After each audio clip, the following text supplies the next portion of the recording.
Hello নমস্কার, welcome to infix learning. আজকে আমরা আলোচনা করব ক্লাস 12 এর টেস্ট এক্সামিনেশন এবং 2025 সালের এইচএস এক্সামিনেশনের জন্য এডুকেশন সাবজেক্টের জন্য কিছু সাজেস্টিভ প্রশ্নাবলী সম্পর্কে। তো তোমরা যারা চ্যানেলে নতুন হয়ে থাকো, চ্যানেলটি অবশ্যই সাবস্ক্রাইব করে রাখো এবং পাশে থাকা বেল আইকনটি ক্লিক করে রাখো আরো লেটেস্ট কিছু আপডেট পাওয়ার জন্য। দেখো, তোমরা জানো যে এডুকেশন সাবজেক্টে 80 মার্কসের থিওরি এক্সাম এবং 20 মার্কসের প্রজেক্ট থাকে। তো 80 মার্কসের থিওরি এক্সামের মধ্যে এমসিকিউ প্রশ্ন থাকবে এক নম্বরে 24টি 24 নাম্বার, এসিকিউ প্রশ্ন থাকবে এক নম্বরে 16টি 16 নাম্বার এবং লং কোশ্চেন থাকবে 40 নাম্বারে। তো দেখো, তোমাদের ফার্স্ট চ্যাপ্টারে কি কি সাজেস্টিভ প্রশ্ন রয়েছে। সাধারণ মানসিক ক্ষমতা কাকে বলে? স্পিয়ারম্যানের দ্বি উপাদান তত্ত্বটি আলোচনা করো। পরের প্রশ্ন, আগ্রহের সংজ্ঞা দাও। শিক্ষাক্ষেত্রে আগ্রহের গুরুত্ব সম্পর্কে আলোচনা করো। পরের প্রশ্ন, পরিণমন কাকে বলে? শিক্ষাক্ষেত্রে পরিণমনের ভূমিকা আলোচনা করো। পরের প্রশ্ন, প্রেষণা কাকে বলে? প্রেষণা চক্রের বর্ণনা দাও। প্রেষণার শিক্ষাগত গুরুত্ব কি? পরের প্রশ্ন, ক্ষমতা কাকে বলে?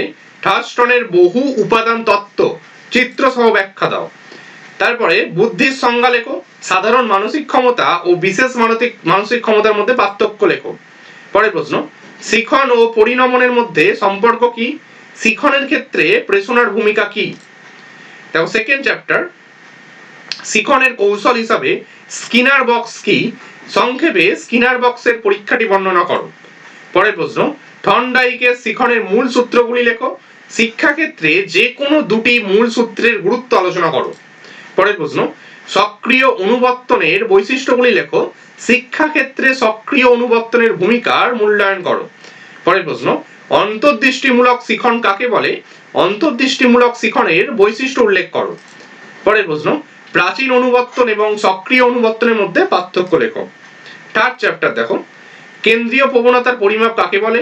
কেন্দ্রীয় প্রবণতার বিভিন্ন পরিমাপগুলির ব্যবহার সম্পর্কে আলোচনা করো।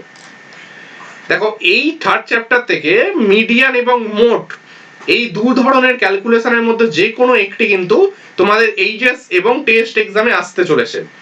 দেখো, আমি এই ভিডিওতে যে সাজেশনগুলো দিচ্ছি এই এডুকেশন সাবজেক্টে, আমি তোমাদেরকে শিওরলি বলতে পারি 100% এই যে বড় কোশ্চেন রয়েছে 40 নাম্বারে, 40 নাম্বার কিন্তু কমন পাওয়া যাবে।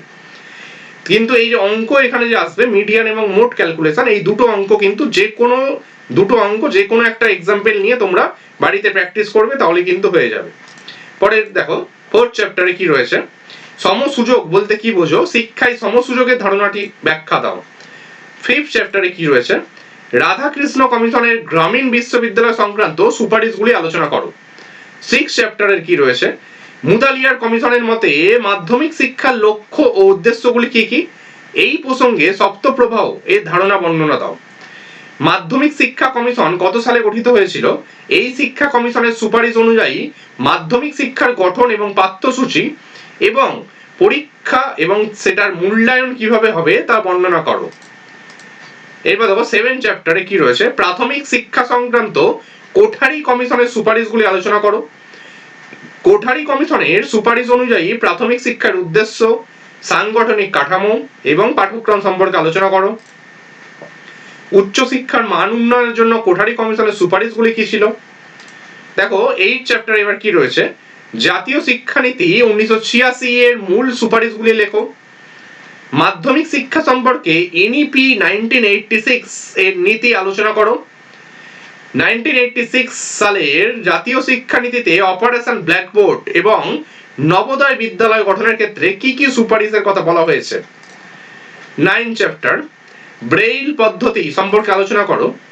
অন্ধ শিশুদের শিক্ষা পদ্ধতি সংক্ষেপে আলোচনা করো। দৃষ্টিহীন শিশুদের শিক্ষার প্রধান উদ্দেশ্যগুলি কি কি? প্রতিবন্ধী কাদের বলা হয়? প্রতিবন্ধী শিশুদের শ্রেণীবিন্যাস করো। প্রতিবন্ধী শিশুদের শিক্ষার সমস্যাগুলি কি কি?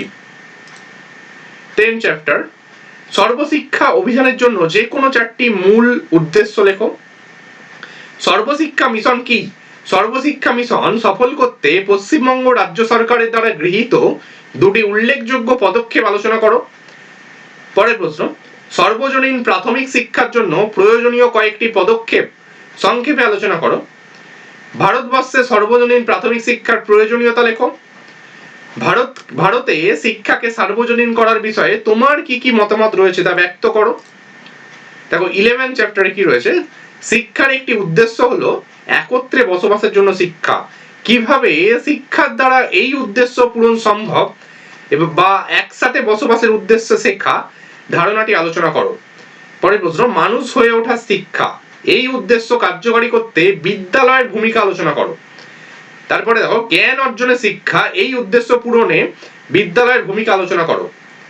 জানার জন্য শিক্ষা, বক্তব্যটির অর্থ নিজের ভাষায় লেখো।